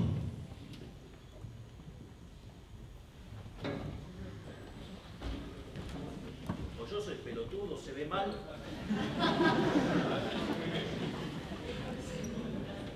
¿Alguien me puede decir dónde esto se está haciendo mierda? Yo no sé si son pelotudos o se hacen. Digo, nunca se vivió tan bien como ahí. Ellos dicen que el capitalismo se está haciendo mierda. Gente rara. Y claro, la tienen chiquita y se la tienen que ver grande y más chiquita.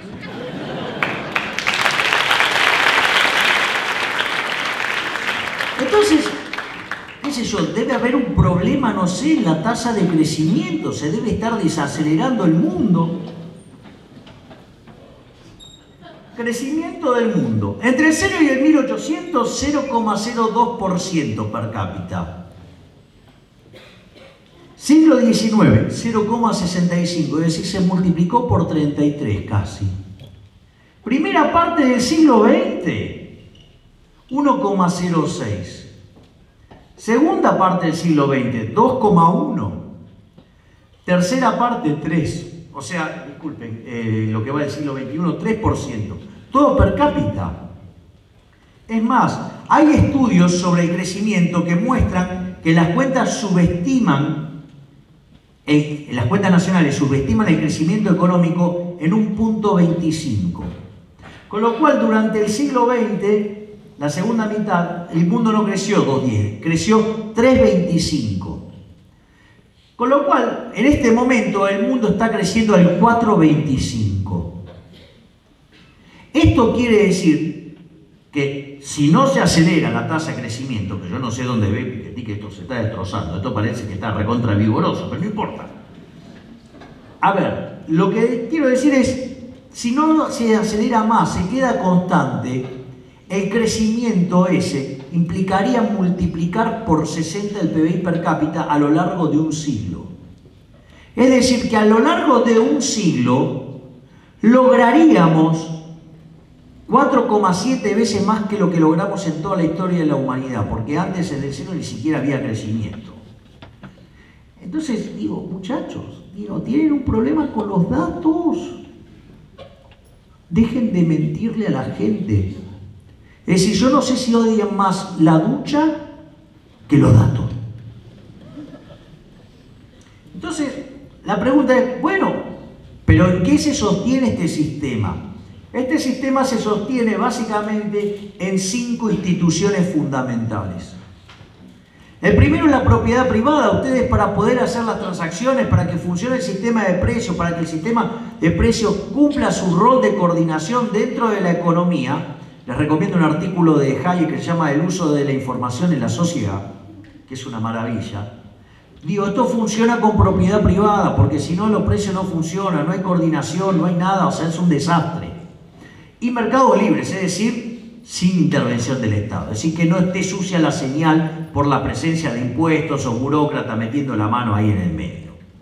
El tercer punto es el concepto de competencia, pero no el concepto de competencia que suelen utilizar los neoclásicos, en los cuales señalan que básicamente tiene que haber un montón de empresas. No, tiene que ver básicamente con otra cosa. Tiene que ver con la libre entrada y salida al mercado.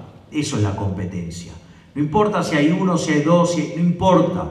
Lo que importa es que haya libre entrada y salida. ¿Para qué? Para que cuando se produce un beneficio extraordinario, ¿sí?, fruto de que cambió alguna condición en el mercado, los recursos vayan para ese lado, ¿sí?, y se cubra de mejor manera las necesidades más inmediatas de la sociedad.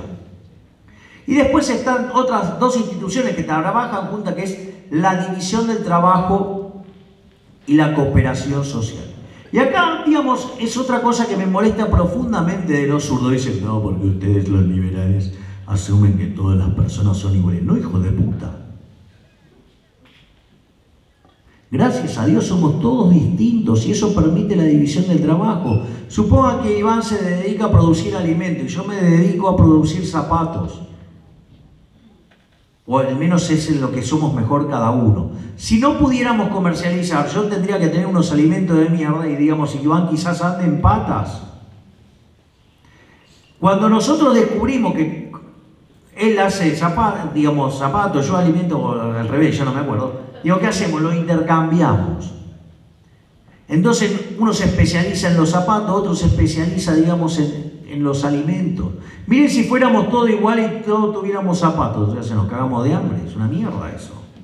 Y si todos nos dedicáramos a alimentos, estaríamos todos pinchándonos las patas cuando caminamos, un desastre.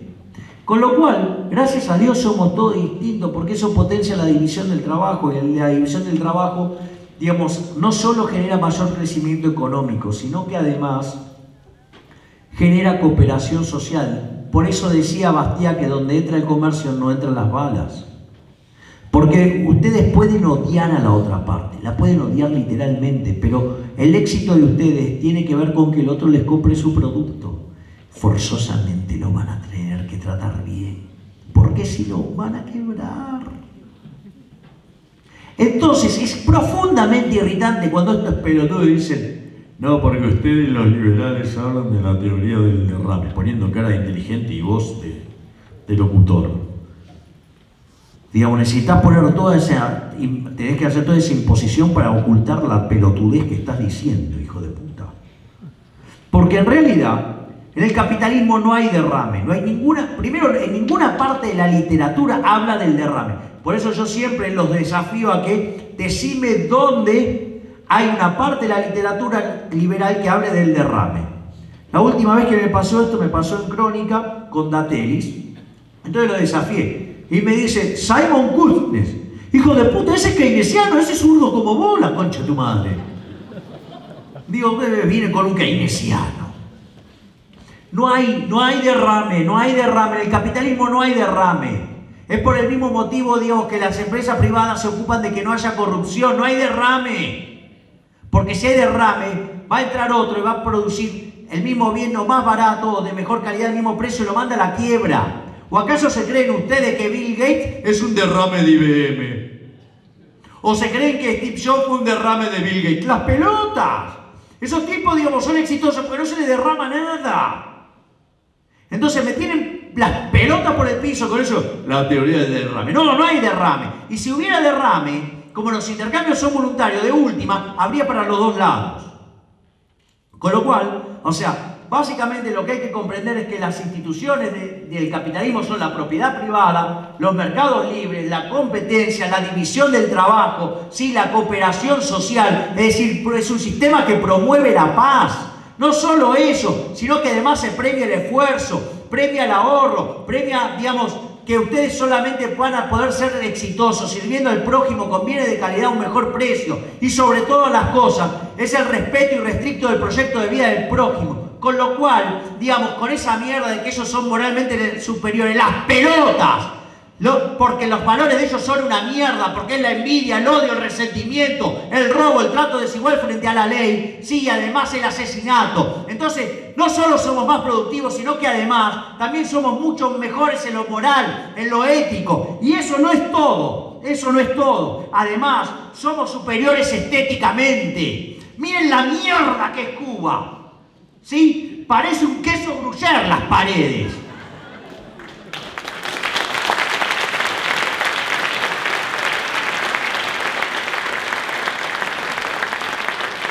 Y arriba, ¿qué tienen? Tienen Nueva York. Miren la belleza de esa ciudad. Digo, estaban las Torres Gemelas hasta que un hijo de puta se le ocurrió tirarlas a la mierda. ¿Sí? Pero ¿qué está todavía? Está, digamos, el Empire State, está el edificio Chrysler, está el puente de Brooklyn, está el Guggenheim.